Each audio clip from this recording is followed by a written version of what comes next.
Welcome everyone to this explainer. Today, we are breaking down the absolute monster that is the 2026 FIFA World Cup. We're talking an unprecedented 48-team format, some incredibly electrifying storylines, and of course, the heavy favorites. We're gonna map out exactly what you should expect. I mean, kickoff is locked in for June 11th, and the stakes on the pitch, they've genuinely never been higher. We are about to witness a tournament on a scale that will literally rewrite the record books. So, are you ready for the biggest World Cup in history? Let's get right into it. Okay, let's dive into this. For the very first time ever, the World Cup is expanding to a massive 48 teams competing on the global stage. It's a huge jump from that 32-team format we've all grown so used to over the past couple of decades. And what does that mean for us? Well, more matches, way more potential Cinderella stories, and just a much wider global representation fighting for football's ultimate prize. Now, to actually accommodate all 48 nations, the field is getting chopped up into 12 really fast-paced groups of 4. And this right here fundamentally changes the math for knockout qualification. So the top 2 teams from each group will advance automatically, sure. But the best third-place teams will also survive to form a brand new, incredibly high-stakes round of 32. It's going to make the group stage an absolute sprint, guys. Like, literally every single goal difference is going to matter.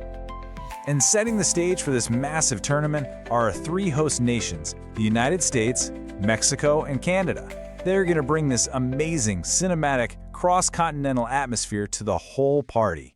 Mexico is kicking things off, hoping to equal their best-ever quarterfinal runs. Meanwhile, you've got Jesse Marsch's Canada and Mauricio Pochettino's United States carrying some immense home soil expectations to make some serious noise in those newly expanded knockout rounds.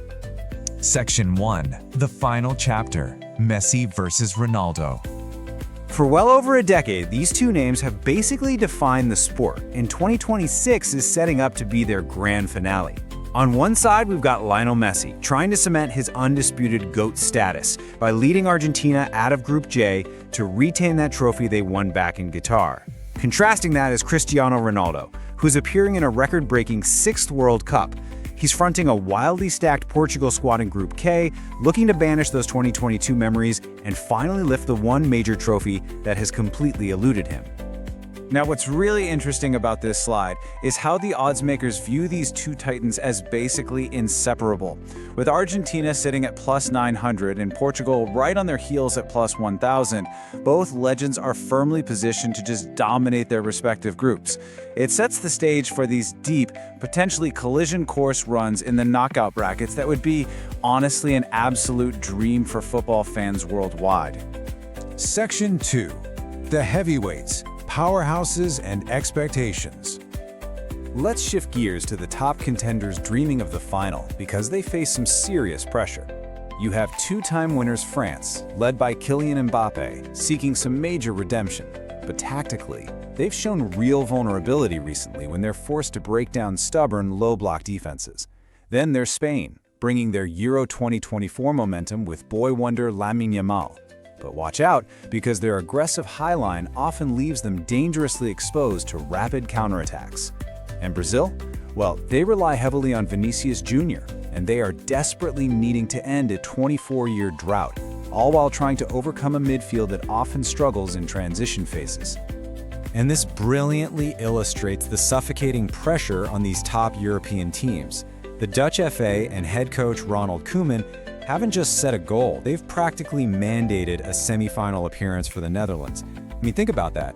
When the baseline expectation from your own federation is a Final Four appearance, falling short is basically considered a complete failure. Section 3.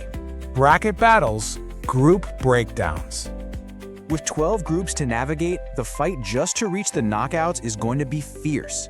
Take Group E, for example. Julian Nagelsmann's Germany absolutely must secure a quarterfinal spot after 2 incredibly disappointing World Cups, but it is not going to be easy. They have to face Ecuador, who boast an elite defensive trio of William Pacho, Piero Hincapié, and Moises Caicedo. That right there is a defensive juggernaut entirely capable of stifling the very best attacking lines in the world. Also in Group E, you really cannot ignore the Ivory Coast. Playing under Emerse Faé, they present a massive threat loaded with attacking quality. They are carrying all this momentum from a brilliant, deep tournament run at the 2024 Africa Cup of Nations. This talented squad definitely has the firepower to push Germany and Ecuador to the absolute brink. Honestly, it makes Group E one of the most volatile in the entire tournament. Let's move to and see how this builds. The tension absolutely peaks in Group D. According to the FIFA World Rankings, this is statistically the most even group in the entire tournament. You've got the host, United States, a stubborn Paraguay side perfectly built for grinding out tournament football, a resilient Australia, and a highly talented Turkey. It's wild. Any of these four nations could realistically top the group or completely tumble out in last place. Section 4. Making History. The 4 debutants. Thanks to the massive expansion, we get to welcome some brand new faces to the global stage. Here are your 4 debutants: Cape Verde, Curaçao, Jordan, and Uzbekistan. Now, to survive, expect some heavy defensive setups from these underdogs. Cape Verde will likely deploy a super compact 5-man backline just to absorb relentless pressure. Jordan, on the other hand, relies on an aggressive, highly physical midfield pressing trap. Uzbekistan is going to look to frustrate opponents with rigid, narrow defensive blocks. And then there's Dick Advocat's Curaçao, who will rely on strict, disciplined organization to challenge the heavyweights for their very first ever tournament goal. Section 5. July 19th, the MetLife finale. After a grueling cross-continental gauntlet, it all culminates here. So the crucial point is, when analyzing the top betting odds, you can see just how razor-thin the margins are for the teams expected to reach that final match. France and Spain are deadlocked as the absolute favorites at plus 475, with Brazil trailing just barely behind at plus 850.